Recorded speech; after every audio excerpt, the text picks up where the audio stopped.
የሆነ ቀን ቁጭ ብለን እያወራን እነ ሚኪና ናሊቲ ቤት አብዲ የሆነ ስለ ትዳር ምናምን ብዙ ምክር አይነት ነገር ማስተማር ነገር ጀመረ ማለት ነው። እና አንተ ገና አላገባህም ብዙ ነገር ለምን ስለ ትዳር ትናገራለህ አልኩኝ። እኔ ብዙ መናገር እኮ አልችልም ስለው ምን አለ ጳውሎስ ያን ሁሉ ያስተማረው አግብቶ ነው ወይ አለ። እና ቻሌንጅ አደረገኝ። መልሰው አልነበረኝም። ለምንድን ነው አብዲን በሌለበት ያማሁት? እኔ ዛሬ ስለ ትዳር ላስተምር ስለሆነ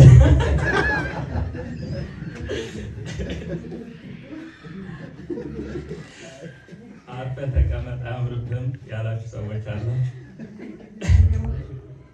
ተባረኩ። ግን ያው ከምድራዊ ትዳር ያለፈውን ሰማያዊውን ትዳር ነው ዛሬ እንድንነጋገር የምፈልገው። አቢጊ ግማሹን 75% ዛብቀዋለች እየመራች። ስለዚህ የቀረችውን 25% እኔ እናገራለሁ።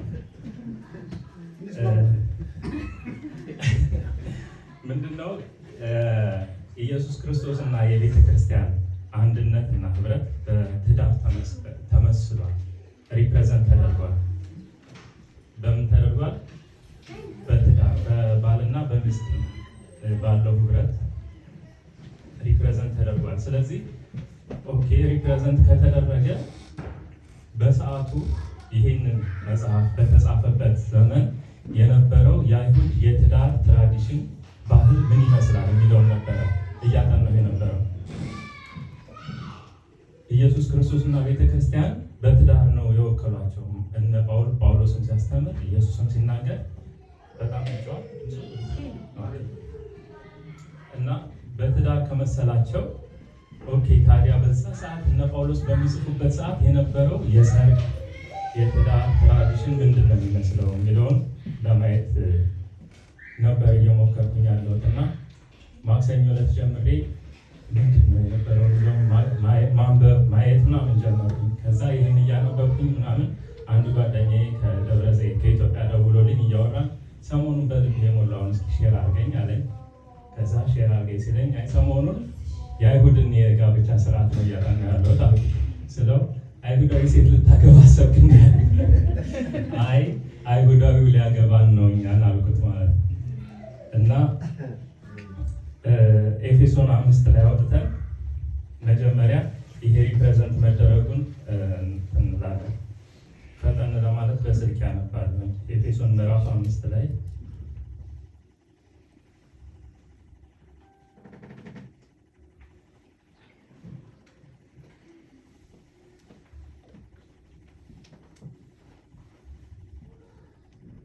ከ25 ጀምሮ ኤፌሶን ምዕራፍ 5 ከቁጥር 25 ጀምሮ አነባዋለሁ በጌታ በኢየሱስ ስም እንዲህ ይላል።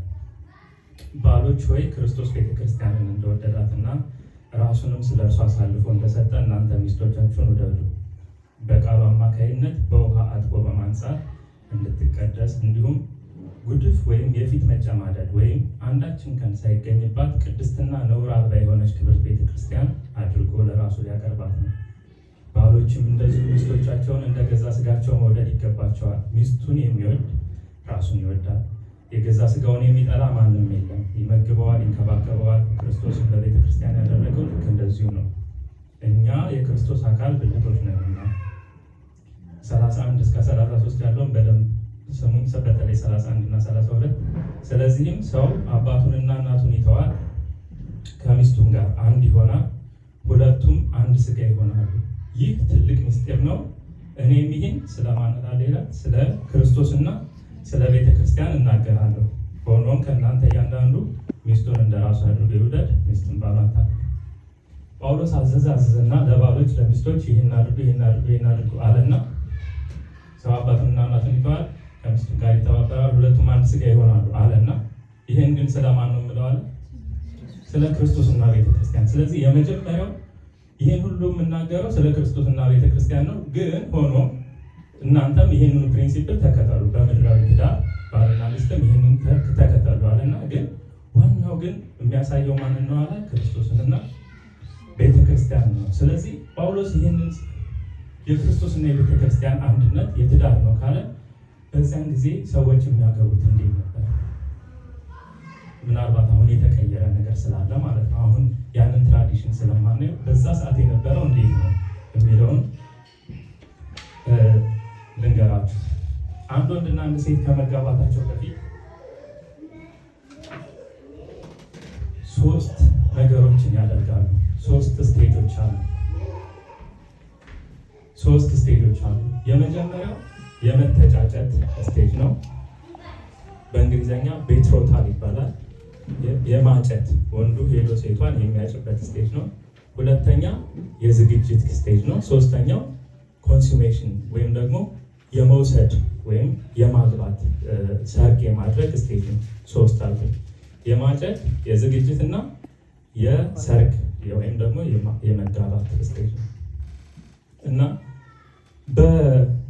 በመጀመሪያው ስቴጅ በማጨት ስቴጅ ምንድን ነው የሚሆነው ካልን ወንዱ የአባቱን ቤት ትቶ ወደ ሴቷ ወዳለችበት ይሄዳል።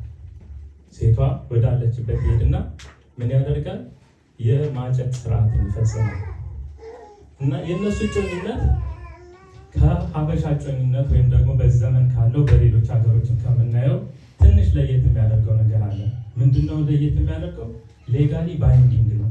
በህግ የሚጸና ወይም ደግሞ የሚፈራረሙት እውነተኛ ውል ነው። እንዳገባት ነው የሚቆጠረው።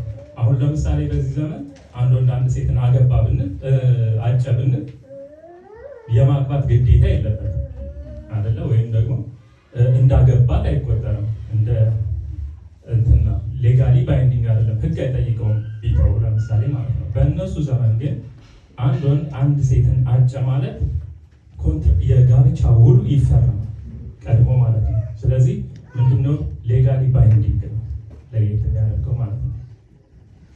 በዚህ በማጨት ጊዜ 3 ስርዓቶችን ይፈጽማሉ። በመታጨት ጊዜ አብረው መኖር አይጀምሩም። አብረው መኖር የሚጀምሩበት አይደለም፣ ግን 3 ነገሮችን ያደርጋሉ። አንደኛው ምንድነው? ኪዳን ነው። ኪዳን ይገባባሉ። የሚጻፍ አለ፣ ውል ነገር አለ። የእሱ ኃላፊነት የሚያደርግላት ነገሮች በሙሉ ተጽፎ ፈርሞ ቃል ይገባል፣ እሷም ቃል ትገባለች ማለት ነው። ይሄ ውል ተደረገ ማለት ነው። ሁለተኛው ያንን ለማመልከት በአንድ ጽዋ ይጠጣሉ። እሱ መጀመሪያ ይጠጣል እንደዚህ፣ ከዛ ያንን መጠጫ ያቀብላታል። እሷ ደግሞ ተቀብላ ምን ታደርጋለች? ትጠጣለች። ስለዚህ በአንድ ጽዋ ሼር አድርገው ይጠጣሉ። ይሄን የሚያሳየው አንድ ወደ መሆን መምጣታቸውን የሚያሳዩበት ማለት ነው። ሶስተኛ ወንዱ ብራይድ ፕራይስ ይከፍላል። ምንድነው? እንደ ጥሎሽ አይነት ነገር የምንለው በኢትዮጵያ ግን እነሱ ልክ እጅግ ውድ የሆነ ነገር ነው ወስዶ የሚሰጠው። አብርሃም ለይስሐቅ ልጅ እንዲታጭለት ሲልክ ምን ልኳል? ወርቆች ምናምን በጣም እጅግ ውድ የሆኑ ነገሮችን ላከ ማለት ነው። ልክ እንደዛው የማንኛውም አይሁዳዊ ወንድ ሊያገባት የሚፈልጋትን ሊያጫት የሚፈልጋትን ሲሄድ ብራይድ ፕራይስ የሚባለው ወይም ዳውሪ የሚባል አይነት ማለት ነው ይከፍላል። ይሄ ለምንድን ነው የሚያገለግለው ካልን ማረጋገጫ መስጫ ነው። ዝም ብሎ እንደፈለገ ሊተው እንደማይችል ማለት ነው። በጣም እርግጠኛ ማድረጊያ መያዣ አይነት ነገር ነው የሚሰጠው ማለት ነው። እና ይህንን ከክርስቶስ አይተናል ወይ? እነዚህ ነገሮች ተደርገዋል ወይ ብዬ ማየት ጀመርኩኝ እና አንደኛው የሚኖርበትን የአባቱን መኖሪያ ትቶ ወደ ምድር መጣ ማለት ነው። ቤተክርስቲያን ወዳለችበት ወይም ደግሞ እርሱን ሊከተሉ የሚችሉ ሊያምኑ የሚችሉ ሰዎች ወዳሉበት ወደዚህ ምድር መጣ። ከዛ ወደዚህ ምድር ከመጣ በኋላ ምን አደረገ? ኪዳን ገባ። ኪዳን ግን የገባው በምንድን ነው? በደም ነው። ኢየሱስ ክርስቶስ በመስቀል ላይ ደሙን ሲያፈስ ምን እያደረገ ነው? ኪዳን እየገባ ነው። ያንን የመጨረሻው ራት የሚባለውን በሚወስዱበት ጊዜ ምን አደረገ? ይሄ ስለ ብዙዎች የሚፈሰው የአዲስ ኪዳን ደሜ ነው አለ። ስለዚህ ኪዳን አስገባባቸው ማለት ነው። ኪዳን ደግሞ ሲገባ ቅድም እንዳልኳችሁ በአንድ ጽዋ ይጠጣል አይደለ? ኢየሱስ በመጀመሪያ ጠጣና ከዛ በኋላ ለነሱ ሰጣቸው። እነሱም ማድረግ ጀመሩ፣ መጠጣት ጀመሩ። ያ ኪዳኑን ተቀብለናል ማለታቸው ነው። ቤተክርስቲያንን ወክለው አማኞችን ወክለው እነዚያ 12ቱ ምን አደረጉ? ከኢየሱስ ጋር አንድ ለመሆን ከኢየሱስ ጋር ለመጋባት ወስነናል የሚለው ተቀበሉ ማለት ነው። ሶስተኛው ይሄ ብራይድ ፕራይስ የሚባለው ወይም እንደ ስጦታ የሚሰጠውን ኢየሱስ ክርስቶስ ሰጥቷል ካልን፣ አዎ የመንፈስ ቅዱስን ስጦታ ሰጠ። ወደ ላይ በወጣ ጊዜ ምርኮን ማረከ፣ ለሰዎችም ምን አደረገ? ስጦታን ሰጠ። ደግሞ አብ የሰጠውን የተስፋ ቃል ጠብቁ ብሎ መንፈስ ቅዱስ እንዲወርድ አደረገ። እጅግ ውድ የሆነው ከዛ በፊት ተሰጥቶ የማያውቀው መንፈስ ቅዱስን ለአማኞች በሙሉ ሰጠ። ይሄ እንደማይተው ቤተክርስቲያንን መጥቶ እንደሚያገባ ማረጋገጫ የሚሆን መያዣ ነው ይሰጣል። መንፈስ ቅዱስን መያዣ ይለዋል መጽሐፍ ቅዱስ። እዚሁ ኤፌሶን 1 ላይ እናውጣና ላሳያችሁ እንደሚል ኤፌሶን ምዕራፍ 1 ቁጥር 13 እና 14 አነባለሁ። ኤፌሶን ምዕራፍ 1 ቁጥር 13 እና 14 እንዲህ ይላል፣ እናንተም ደግሞ የእውነትን ቃል ይህም የድነታችሁን ወንጌል በሰማችሁ ጊዜ ወደ ክርስቶስ ተጨምራችኋል። አምናችሁም በእርሱ በመሆን ተስፋ ሆኖ በተሰጠው በመንፈስ ቅዱስ ማህተም ታትማችኋል። በመንፈስ ቅዱስ ማህተም ታትማችኋል። ለክብሩ ምስጋና ለመሆን የእግዚአብሔር የሆኑት እስኪዋጁ ድረስ እርሱ ለርስታችን ዋስትና የሚሆን መያዣ ነው። መንፈስ ቅዱስ። መንፈስ ቅዱስ ምንድን ነው? ለክብሩ ምስጋና ለመሆን የእግዚአብሔር የሆኑት እስኪዋጁ ድረስ እርሱ ለርስታችን የሚሆን መያዣ ነው። አሁን ርስታችንን እስከምንወስድ ድረስ ይሄ ሁላችሁ መንፈስ ቅዱስን ያዙ ተብለን ተሰጠናል። መንፈስ ቅዱስ እንደ መያዣ ተሰጠናል። ርስቱን እንደሚያወርሰን እርግጠኛ ለማድረግ ማለት ነው። እምቢ ያላወርሳችሁን ግን መንፈስ ቅዱስን ይዘን እንቀራለን ማለት ነው። ስለዚህ ያን መንፈስ ቅዱስ እንደ መያዣ ተሰጥቷል ማለት ነው። ይሄም ልክ በአይሁድ ስጦታ እንደሚሰጠው ብራይድ ፕራይስ እንደሚከፈለው ማለት ነው። ኢየሱስ በደሙ ኪዳን ገብቷል። በአንድ ጽዋ ጠጥተዋል። ከዛ ደግሞ የመንፈስ ቅዱስን ስጦታ ሰጥቷል። ስለዚህ ይህንን በማድረግ የማጨቱን ነገር አደረገ። ከዛ አንድ የአይሁድ ባል ወይም የሚያጭ ሰው ምንድነው የሚያደርገው ካልን ይመለሳል። ሄዶ ኪዳን አደረገ፣ እነዚህን ስርዓቶች ፈጸመ፣ ወደ አባቱ ቤት ነው የሚመለሰው። ከዛ ሁለተኛው ስቴጅ ላይ ደረሱ ማለት ነው። ምን የሚባለው ስቴጅ ይሁን?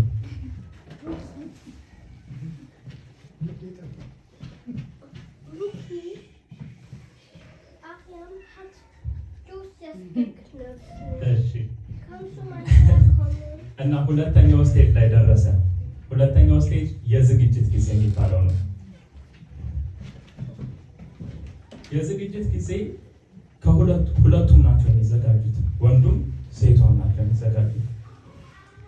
እና በወንዱ በኩል ዝግጅቱን የሚያደርገው እንዴት ነው? ወደ አባቱ ቤት ይመለስና ለእርሱና ለእርሷ የሚሆን ቤት ያዘጋጃል። አብረው የሚኖሩበትን ምን ያደርጋል? ቤት ያዘጋጃል። ዩዥዋሊ የሚሆነው ምንድነው? የአባቱ ቤት እንደዚህ ይኖራል፣ ከጎን ቀጥሎ ቤት ይሰራል፣ ወይም እዛው አካባቢ ይሰራል፣ ወይም ደግሞ በአባቱ ቤት ብዙ መኖሪያ ካለ አንዱን ይወስዳል ማለት ነው። እና ጌታ ኢየሱስ ይሄንኑ ነገር አድርጓል። ዮሐንስ ወንጌል ምዕራፍ 14 ላይ ኢየሱስ ወደ ተለይቷቸው ሊሄድ ሲል እጮኝነቱን አጭቶ ሊሄድ ሲል ወደ ሰማይ አንድ ነገር ተናገረ። ዮሐንስ ወንጌል ምዕራፍ 14 እናውጣ ከቁጥር 1 ጀምሮ። ዮሐንስ ወንጌል ምዕራፍ 14 ቁጥር 1 ላይ ሊሄድ ሲል ጨነቃቸው። ልለያችሁ ነው ሊሄድ ነው አለ። ከዛ ምን አላቸው? ልባችሁ አይጨነቅ፣ በእግዚአብሔር እመኑ፣ በእኔም ደግሞ እመኑ። በአባቴ ቤት ብዙ መኖሪያ አለ። ይህ ባይሆንማ ኖሮ እነግራችሁ ነበር። የምሄደው ስፍራ ላዘጋጅላችሁ ነው። ሄጄ ስፍራ ካዘጋጀሁላችሁ በኋላ እኔ ባለሁበት እናንተም ከኔ ጋር እንድትሆኑ ልወስዳችሁ ዳግመኛ እመጣለሁ አለ። ስለዚህ ልክ ያ አይሁዳዊ ያጫትን ሴት ትቶ ወደ አባቱ ቤት ሄዶ ስፍራን እንደሚያዘጋጀው ኢየሱስ ክርስቶስ ያንን እያደረገ ነው ያለው በሰማይ። ልባችሁ አይታወቅ፣ በእግዚአብሔር እመኑ፣ በእኔም ደግሞ እመኑ። በአባቴ ቤት ብዙ መኖሪያ አለ። የሚሄደው ስፍራ ላዘጋጅላችሁ ነው። አትጨነቁ፣ አትታወቁ፣ ተመልሼ እመጣለሁ። ተመልሼ ስመጣ ግን ምን አደርጋችኋል? ይላል እወስዳችሁና እኔ ባለሁበት እናንተ ትሆናላችሁ። ከዛ በኋላ አንድ ጊዜ ከወሰዳችሁ በኋላ ኢየሱስ ባለበት ቤተክርስቲያን ትሆናለች ማለት ነው። ኢየሱስ ባለበት ቦታ በሙሉ አሁን ለጊዜው እሱ ባለበት አይደለም ያለ ነው፣ ተለያይተን ያለ ነው። ግን ያ ቀን ሲመጣ ግን በሚወስዳት ጊዜ ቤተክርስቲያንን እርሱ ባለበት ቤተክርስቲያን ደግሞ አብራ ትሆናለች ማለት ነው። ይሄ ከእርሱ የሚጠበቀው ምንድን ነው አለ? ማዘጋጀት ስፍራ። ከእርሷ ደግሞ የሚጠበቅ ነገር አለ። እርሷ በዚህ የዝግጅት ጊዜ የምታደርገው የፒውሪፊኬሽን ስራ ነው፣ የመንጻት ስርዓት ነው የምትፈጽመው፣ ወይም የመዋብና የመንጻት ራሷን እያዘጋጀች ነው የምትጠብቀው። ሊያገባት ያለው ሰው ሄዷል፣ ግን የምትጠብቅበት ሰዓት ነው። የሚገርማችሁ በዚሁ በአይሁድ ስርዓት የሚመለስበትን ቀን እሱም አያውቅም፣ እሷም አታውቅም፣ ሚዜዎቻቸው አያውቁም። የሚያውቀው የልጁ አባት የሚወስንለት። የሚገርማችሁ የልጁ አባት ኦኬ ዛሬ ነው የምትሄደው ካለ ድንገት ነው የሚሄደው። ስለዚህ ሁሌ እሷ ምን መሆን አለባት? ሬዲ ሆና መጠበቅ አለባት ማለት ነው። እሱም ሄዶ ቤቱን እያዘጋጀ ይጠብቃል። ድንገት ግን የሆነ ቀኒቱንም ሰዓቲቱንም አይታወቅም። አባቱ በዚህ ቀን ነው ሲለው ሄዶ ሚስቱን ይወስዳል ማለት ነው። እና ያ እስከሚሆንበት ጊዜ ድረስ ምን እያደረገች ትጠብቃለች አለ? እየተዋበች ራሷን እያነጻች ትጠብቃለች። ኤፌሶን 5 አሁን ያነበብነው ላይ መጀመሪያ ያነበብነው ላይ እንመለስና ቁጥር 26 እንይ። ኤፌሶን 5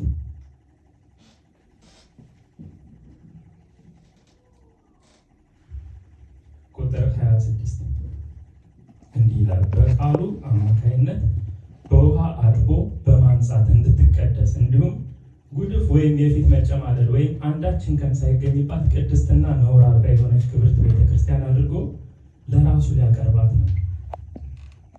በምን አጥቦ ይላል? በውሃ በቃሉ ውሃ አጥቦ ይላል። አሁን እኛ አማኞች መተጣጠብ የሚጠበቅብን ኖርማሊ የስጋችንን አይደለም። ኦፍኮርስ እንታጠባለን፣ ሻወር እንወስዳለን። ነገር ግን መታጠብ የሚለው መንጻት የሚለው ግን የቱን ነው? የውስጥን ነው፣ ልብን ነው፣ አይምሮን ነው። ደቀ መዛሙርቱ እጃቸውን ሳይታጠቡ ሲበሉ ፈሪሳውያን አገኟቸው። ለምንድን ነው እነዚህ ደቀ መዛሙርት ሰው ሁሉ እየታጠበ ይበላል፣ የአባቶችን ወግ ይጠብቃል፣ እነሱ ሳይታጠቡ ነው የሚበሉት አሉት ኢየሱስን። አታውቁም ምን አለ ኢየሱስ? ይሄ እኮ የምንበላው ገብቶ ወደ ዳሪ ነው የሚሄደው። ነገር ግን ሰውን የሚያረግ ሰው ልብ ውስጥ ያለ ነገር ነው። ማርቆስ ወንጌል ላይ ነው እናንብበው። ማርቆስ 7 ላይ ሰውን የሚያረግ ሰው ምንድን ነው? ሰው ከምንድን ነው መንጻት ያለበት? ማርቆስ 7:20 ላይ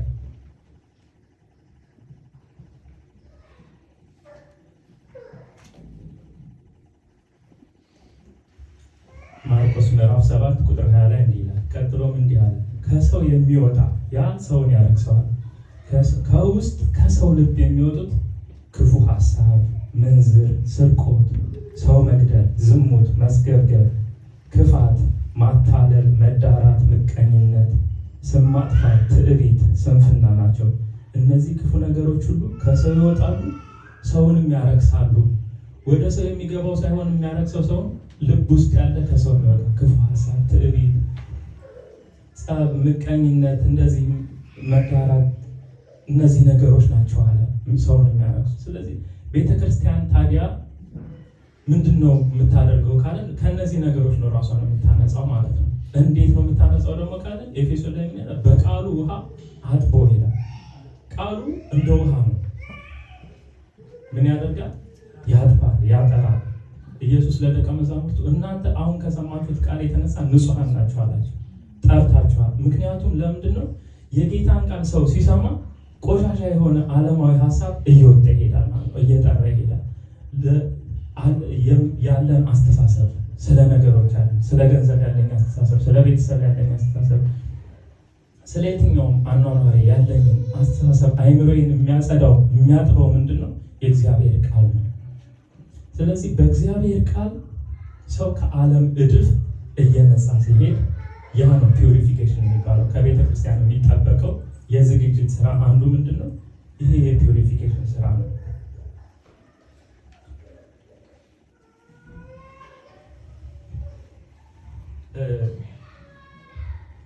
እባቡ አርፎ አይቀመጥም፣ ሰይጣን ማለት ነው። ምክንያቱም አይምሮን መበከል ይፈልጋል፣ ማርከስ ይፈልጋል። ስጋችን ብቻ አይደለም የአማኝ ፈተናው፣ ዓለም አለ፣ ስጋ አለ፣ ሰይጣን አለ። እና እነዚህ ሶስቱም ነገሮች ሊያደርጉን የሚፈልጉት ምንድን ነው? ንጽህናችንን፣ ቅድስናችንን፣ ለክርስቶስ ያለንን ቅንነት ነው አታክ ማድረግ የሚፈልጉት ማለት ነው። አንደኛ ዮሐንስ ላይ ምን የሚል ቃል አለ? ዓለምንና በዓለም ያለውን አትውደዱ። በዓለም ያለው እርሱ የስጋ ምኞት፣ የአይን አምሮት፣ ስለ ኑሮ የሆነ ትምክህት ነው። እነዚህ ነገሮች ከዓለም እንጂ ከአብ አይደሉም። ማንም ዓለምን ቢወድ የአብ ፍቅር በእርሱ ዘንድ የለም። ዓለምና ምኞቱ ያልፋሉ፣ የእግዚአብሔርን ፈቃድ የሚያደርግ ግን ለዘላለም ይኖራል። ስለዚህ ይህ አይምሯችንን ሊበክል የሚፈልገው ምንድነው? ዓለማዊነት ነው።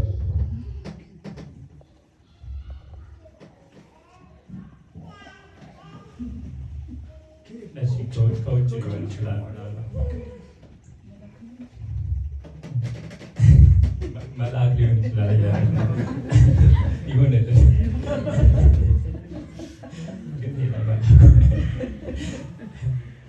እሺ። እና ዓለማዊነትን ነው ከኛ ማስወገድ ያለብን ዘወትር ማለት ነው። ራሳችንን የምናነጻው ከዓለማዊነት ነው። ሁለተኛ ቆሮንቶስ 11 ላይ ሰይጣን እንዴት እኛን መበከል እንደሚፈልግ ነው። ሁለተኛ ቆሮንቶስ ምዕራፍ 11 ቁጥር 2 ላይ ነው። ሁለተኛ ቆሮንቶስ ምዕራፍ 11 ቁጥር 2 ላይ እንደዚህ ይላል፣ ላንብብላችሁ። በእግዚአብሔር ቅናት እቀናላችኋለሁ ይላል ጳውሎስ ለቆሮንቶስ ሰዎች። በእግዚአብሔር ቅናት እቀናላችኋለሁ እናንተን እንደ ንጽሕት ድንግል እንደ ንጽሕት ድንግል ለክርስቶስ ለማቅረብ ለአንድ ባል አጭቻችኋለሁና። ቁጥር 3 ላይ ምን ይላል? ነገር ግን እባብ ይላል ሔዋንን በተንኮል እንዳሳታት ምናልባት የእናንተም ልቡና ተበላሽቶ ለክርስቶስ ካላችሁ ቅንነትና ንጽሕና እንዳትወሰዱ እሰጋለሁ። ጳውሎስ ምን አለ? ልክ እንደ አንዲት ንጽሕት ድንግል ለአንድ ባል ለክርስቶስ አጭቻችኋለሁ፣ ግን አንድ ነገር እፈራለሁ አለ። ምን? እባቡ ልክ ሔዋንን መጥቶ እንዳሳታት እናንተ ለክርስቶስ ያላችሁ ንጹሕ ልብ፣ ቅንነት እንዳይነካ እንዳይቆሽሽ እፈራለሁ። ሔዋንን እንዴት ነው እባብ ያሳታታል? መጥቶ ለእግዚአብሔር ያላቸውን ቅን ልብ ነው የነካው። ምንድን ነው ያለው? እግዚአብሔር እኮ እንደሱ እንዳትሆኑ ስለሚፈልግ እንጂ እና መጥቶ ለእግዚአብሔር ያላቸውን አመለካከት ነው የቀየረው፣ ለሔዋን የቀየረባት ማለት ነው። እግዚአብሔርማ ቢወዳችሁ እኮ ለምን ይችን ከለከላችሁ? ለምን ይሄ ጎደለሽ? ለምን ያነሰ? ያላቸውን ብዙ ነገር አለ አይደል? ግን ያንን አይደለም የሚያሳየው። የተከለከለችውን አንዲት ነገር ያመጣና ፊታቸው ላይ ይደቅንና እግዚአብሔር እኮ ስለማይወድ ነው ያለው። ያኔ የሔዋን ልብ ምን ሆነ? ልቡናዋ ተበላሸ። እዚህ ጋር ልክ እንደ ሔዋን ልቡናችሁ ተበላሽቶ ክርስቶስ ለእኛ ያለውን ፍቅር ለእኛ ያለውን መልካምነት እንዳንረዳ ወይም ደግሞ በእሱ ላይ ጥርጣሬ እንዲኖረን እምነታችን ከእርሱ እንዲሸሽ በማድረግ ነው ሊያቆሽሸን የሚፈልገው አንደኛው ማለት ነው ሰይጣን።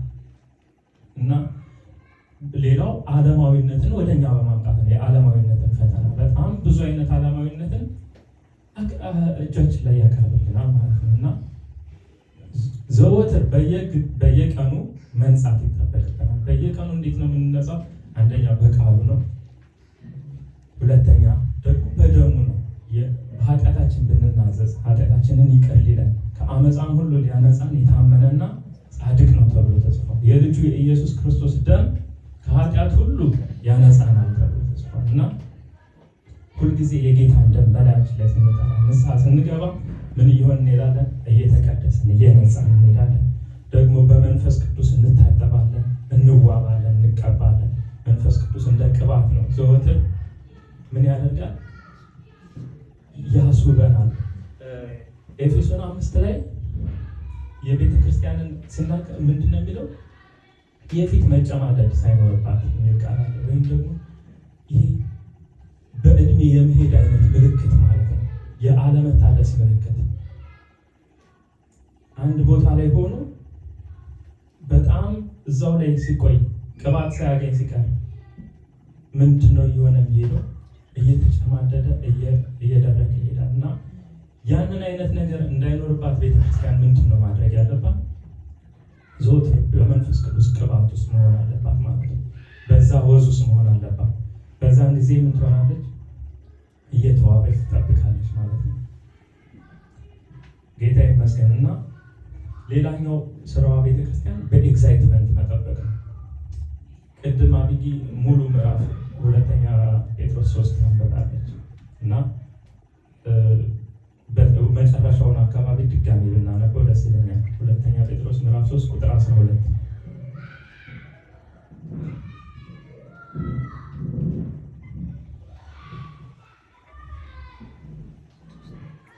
ሁለተኛ ጴጥሮስ ምዕራፍ 3 ቁጥር 11 ጀምሮ እንዲላል እንግዲህ ሁሉም ነገር በዚህ ሁኔታ የሚጠፋ ከሆነ እናንተ እንዴት አይነት ሰዎች ልትሆኑ ይገባችኋል?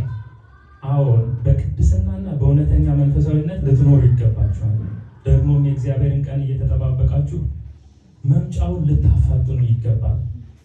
የጌታን መምጫ ሰው መጥቶ እንዲወስዳት ቤተክርስቲያን ባሏ መጥቶ እንዲወስዳት ያቺ አይሁዳዊት ሴት ራሷን እንደምታዘጋጅ እንዴት ነው የምታፋጥኑት አለ?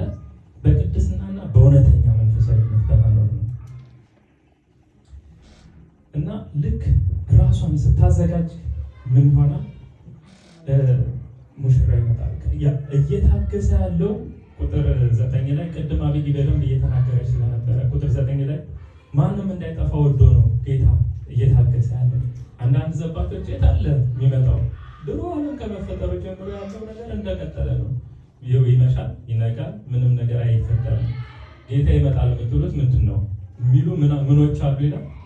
ዘባቾች አሉ ማለት የሚቀልሉብን ሰዎች ሊኖሩ ይችላሉ። ግን ጌታ እየታገሰ ነው። ሰው ማንም እንዳይጠፋ ወዶ እየታገሰ ነው እንጂ ጌታ መምጣቱ አይቀርም።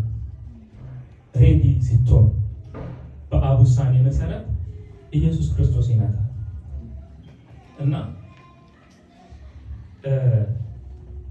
ራእይ 19 ላይ ልክ ሙሽራይቷ ራሷን ዝግጁ ስታደርግ ምን እንደሚሆን ራእይ ምዕራፍ 19 ላይ እናንብብ። ምዕራፍ 19 ቁጥር 7 የዮሐንስ ራእይ ምዕራፍ 19 ቁጥር 7 ላይ እንዲህ ይላል፣ የበጉ ሰርግ ስለደረሰ የእርሱም ሙሽራ ራሷን ስላዘጋጀች ደስ ይበለን፣ ሐሴት እናድርግ፣ ክብርም እንስጠው። የሚያንጸባርቅና ንጹሕ ከተልባ እግር የተሰራ ቀጭን ልብስ እንድትለብስ ተሰጣት።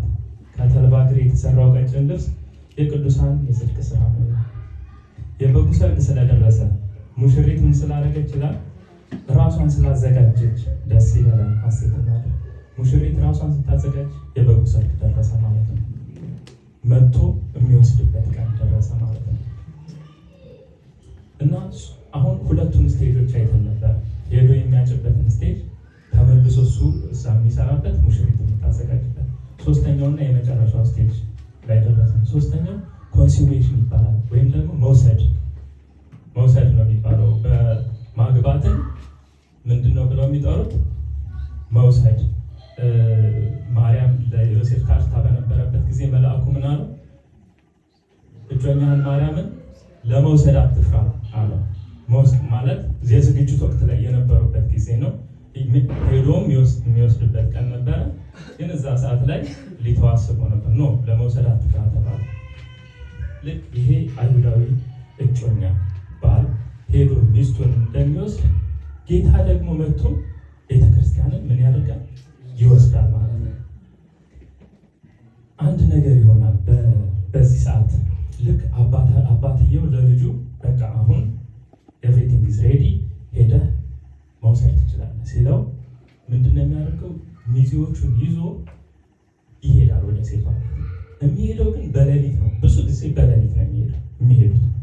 ስለዚህ በሌሊት ስለሚሄድ ሙሽሪትና ሚዜዎቿን ምን አድርገው ይዘጋጃሉ? መብራታቸውን አዘጋጅተው ነው የሚጠብቁት። ሁሌ ሬዲ የሚሆኑት ምን አድርገው ነው? መብራት ይዘው ነው የሚጠብቁት። ድንገት ስለሆነ የሚመጣው አያውቁም። መብራታቸውን ግን ሬዲ አድርገው ይጠብቃሉ። እና ልክ የቤታቸው አካባቢ ላይ ሲደርስ፣ የሴቷ ቤት ላይ አካባቢ ሲደርስ የወንዱ ሚዜዎች ምን ያደርጋሉ? መለከት ይነፋሉ። ሙሽራው መጥቷልና ውጡ ይላሉ። ልክ መለከቱ ሲነፋ መብራታቸውን አብርተው ቶሎ ተዘጋጅተው ይወጣሉ ማለት ነው። ልክ ሲወጡ እንደ መንጠቅ ነው የሚወስደው። እንዴት ነው ይሄ? በማስቸኮል ነው ይዞ የሚሄደው ማለት ነው። መውሰድ የሚባል ስናቻወይ እንደማለት ነጥቆ እንደመውሰድ ነው ይዟት የሚሄደው ማለት ነው። የሆነ እዛው ቆመው ደግሰው ጨፍረው ምናምን ነገር አይደለም፣ ነጥቆ ይወስዳል ማለት ነው። እና ይሄ ነገር ይሆናል ወይ በጌታም ካልን አዎ ይሆናል። አንደኛ ቆሮንቶስ ምዕራፍ 15 ላይ ቁጥር 50 ላይ እናውጣ። አንደኛ ቆሮንቶስ ምዕራፍ 15 ቁጥር 50 እንዲህ የሚል ቃል አለ።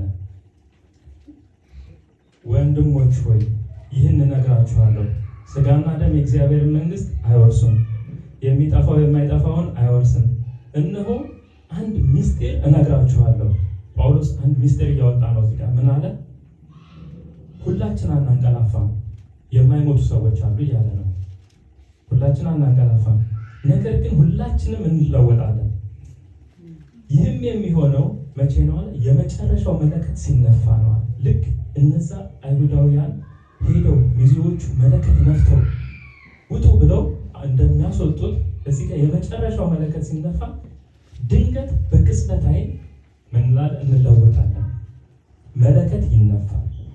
ሙታን የማይበሰብሱ ሆነው ይነሳሉ፣ እኛም እንለወጣለን። የሚጠፋው የማይጠፋውን የሚሞተው የማይሞተውን ሊለብስ ይገባዋልና የሚጠፋው የማይጠፋውን የሚሞተው የማይሞተውን በሚለብስበት ጊዜ ሞት በድል ተዋጠ ተብሎ የተጻፈው ቃል ይፈጸማል አለ። ምንድነው ሚስጥሩን የምነግራችሁ? አንድ ነገር ከዛ በፊት የማይታወቅ ነገር ነው የሚነግራቸው ጳውሎስ። ከዚህ በፊት የነበሩ ነቢያት እነ ምናምን እነ ኢሳያስ ያልተገለጠላቸው አንድ ምስጢር እኔ ልንገራቸው አላቸው። የተገለጠለትን ምንድን ነው ሲሉት መነጠቅ የሚባል ነገር አለ፣ ወይም ደግሞ መለወጥ የሚባል ነገር አለ። አንዳንዶች ኦልሬዲ አምነው የሞቱ አሉ፣ በእምነት ሆነው በህይወት ደግሞ ያሉ አማኞች አሉ። ሁላችን አናንቀላፋም፣ ያንቀላፉ አሉ፣ ያላንቀላፉ ወይም የሞቱ አሉ፣ ያልሞቱ አሉ። ግን ለሁላችንም የሚሆን ግን ምን አለ? አንድ ነገር አለ። በቅጽበት ምን እንላለን? እንለወጣለን። መቼ ካለ የመጨረሻው መለከት ሲነፋ። ይህንኑ እንትን የሚል አንደኛ ተሰሎንቄ ምዕራፍ 4 ላይ ሄደን ይህንኑ የሚያጸና ቃል ማለት ነው። አንደኛ ተሰሎንቄ ምዕራፍ 4 ቁጥር 16 ወይም ከቁጥር 15 ጀምረን አንደኛ ተሰሎንቄ ምዕራፍ 4 ቁጥር 15 እንዲህ ይላል፣ በጌታ ቃል የምንላችሁ ይህ ነው፣ እኛ በሕይወት ያለን እና ጌታ እስኪመጣ ድረስ የምንቀር ያንቀላፉትን አንቀድምም። ጌታ ራሱ በታላቅ ትእዛዝ በመላእክት አለቃ ድምፅና በእግዚአብሔር የመለከት ድምፅ ከሰማይ ይወርዳልና በክርስቶስ የሞቱት አስቀድመው ይነሳሉ። ከዚያም በኋላ እኛ የቀረ ነው በምድር ላይ በሕይወት ያለ ነው በሕይወት የምንኖረው ጌታን በአየር ላይ ለመቀበል ከነርሱ ጋር እነዚህ አሁን ከሙታን ከተነሱት ጋር በደመና እንነጠቃለን። በዚህ መሰረት ለዘላለም ከጌታ ጋር እንሆናለን። ስለዚህ በዚህ ቃል እርስ በርሳችሁ ተጽናኑ ይላል። እዚሁም ጋር ተመሳሳይ ነገር ነው የሚናገረው። የመጨረሻው መለከት ወይም ደግሞ በምን ቃል ነው የሚለው? በጌታ ራሱ በታላቅ ትእዛዝ በመላእክት አለቃ ድምፅ፣ ልክ እንደ ሚዜዎች ሆነው የሚመጡት መላእክት ናቸው። የኢየሱስ ክርስቶስ በሚመጣበት ጊዜ የመላእክት አለቃ መለከት ይነፋል ማለት ነው። ልክ መለከት በሚነፋበት ሰዓት አስቀድመው የሞቱትም እኛም እነሱ ትንሽ ይቀድሙናል። ምናልባት የቅጽበት ነገሮች ኢሚዲየትሊ ግን በቅጽበት ላይ እንላለን፣ በደመና እንነጠቃለን። ልክ እነዛ አይሁዳውያን ሄደው ሚስቱን ለማምጣት ሲሄድ የሚያደርጉን ነገር ራሱ ይደገማል ማለት ነው። ምን ያደርጋል? ነጥቆ ይወስዳል ማለት ነው ካለችበት። ኦኬ ነጥቆ ወሰደ። ከዛ በኋላ ምን ያደርጋል ካልን 7 ቀን ድግስ ነው የሚያደርጉት አይሁዳውያን። ወሰደ ሚስቱን 7 ቀን በቤቱ ድግስ ይደረጋል ማለት ነው። ከዛ 7 ቀን በቤቱ ድግስ ሲያደርጉ በአንድ ካፕ እንደገና በአንድ ዋይን በአንድ መጠጫ አብረው መጠጣት ይጀምራሉ ባልና ሚስት።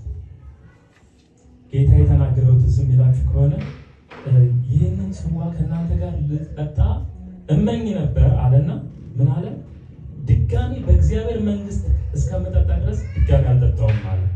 አንድ ቀን የሚመጣበት ቀን አለ ምንም ያደርግ ድጋሚ ያንን ነገር ከአማኞች ጋር የሚፈጽምበት ማለት ነው። እና ይህ በምድር 7 ቀን ሊሆን ይችላል ድግሱ፣ ግን በሰማይ ግን የ7 ዓመት ፊስት አለ። ቤተክርስቲያን ከተነጠቀች በኋላ ምንድነው የምትደረገው? በሰማይ ከክርስቶስ ጋር አንድ ሆና ትኖራለች ማለት ነው። እና በዛ በሰማይ 7 ዓመት ስትል ባሏ ያለብሳታል፣ ይሸፍናታል። እንዲህ በምድር ላይ ያለው ስርዓት ምንድነው? ባሏ ምን ከቨር ያደርጋታል እና ባሏ ብቻ ነው የሚያገኛት። እሷና ባሏ ብቻ ናቸው አብረው የሚሆኑት በ7ቱ ቀን ጊዜ ሌላ ሰው ጋር እንትን አይሉ እና ከሌላ ሰው ተሰውራ ለባሏ ብቻ የተገለጠች ትሆናለች ማለት ነው። በምድር ላይ ያለው ስራ በሰማይም እንደዛ ነው የሚሆነው። ከክርስቶስ ጋር ብቻ ትሆንና ቤተክርስቲያን ለሌላ የተሰወረች ትሆናለች። ምድር ያለ ሰው አያያትም ማለት ነው። እና 7ቱ ዓመት ካለቀ በኋላ ግን በዛ 7 ዓመት ውስጥ በምድር ላይ የሚሆን የትሪቡሌሽን ጊዜ አለ፣ የመከራ ጊዜ አለ። ኢየሱስ ሊነግስ ወደ ምድር ይመጣል። ሲመጣ ግን አብረው በተለወጠ ማንነት ይመጣሉ። ምክንያቱም ይሄ ስጋና ደም የእግዚአብሔር መንግስት አይወርስም። ምንድነው የሚሆነው? ይለወጣል ብለና ተለውጧል። የከበረ ማንነት ነው። የከበረ ማንነት ማለት እማይያዝ ማለት ነው። ኢየሱስ ከሞት ከተነሳ በኋላ ያለውን እርሱን እንድንመስል እናውቃለን እንደተባለ ማለት ነው። ኢየሱስ ከሞት በኋላ ከተነሳ በኋላ ያለው አይነት አካል በአንድ ጊዜ ተነጥቆ እዛ ጋር ታገኙታላችሁ። ድንገት ባህር ላይ ይመጣል፣ ድንገት በተዘጋ ቤት ውስጥ ይገባል። እንደዛ አይነት ፓወርፉል የሆነ ማንነት ያለን አካል እንሆናለን ማለት ነው። በሽታ ወይ የሆነ ነገር የማይነካው የከበረ ስጋ የሚባል ማለት ነው። ልክ እንደዛ ተለውጠን ወደ ምድር መተን ግን ከክርስቶስ ጋር እንነግሳለን ይላል ኢየሱስ። አንተ ታማኝ ባሪያ በእነዚህ ጥቂት ነገር ላይ ብልሃል፣ በ5 ከተማ ላይ ሾመሃለሁ የሚለው አለ፣ በ10 ላይ ሾመሃለሁ የሚለው አለ። ኢየሱስ ክርስቶስ ልክ እንደዚህ ሹመትን ይሰጣል ለደቀ መዛሙርቱ። እኛ ምንድነው ትርፋችን ሲሉት በ12ቱ የእስራኤል ነገሮች ላይ ተቀምጣችሁ ትፈርዳላችሁ ብሏቸው። ያ የሚመጣበት በአባቱ የዳዊት ዙፋን ላይ ተቀምጦ የሚነግስበት የ1000 ዓመት አለ። ከ1000 ዓመቱ በኋላ ደግሞ አዲስ ሰማይና አዲስ ምድር አለ። ይሄኛው ምድር ጠፍተው ደግሞ አዲስ የምንኖርበት አለ። ግን በእነዚህ ሁሉ ጊዜ ውስጥ ግን ሁለቱ አንድ ስጋ ናቸው፣ አይለያዩ።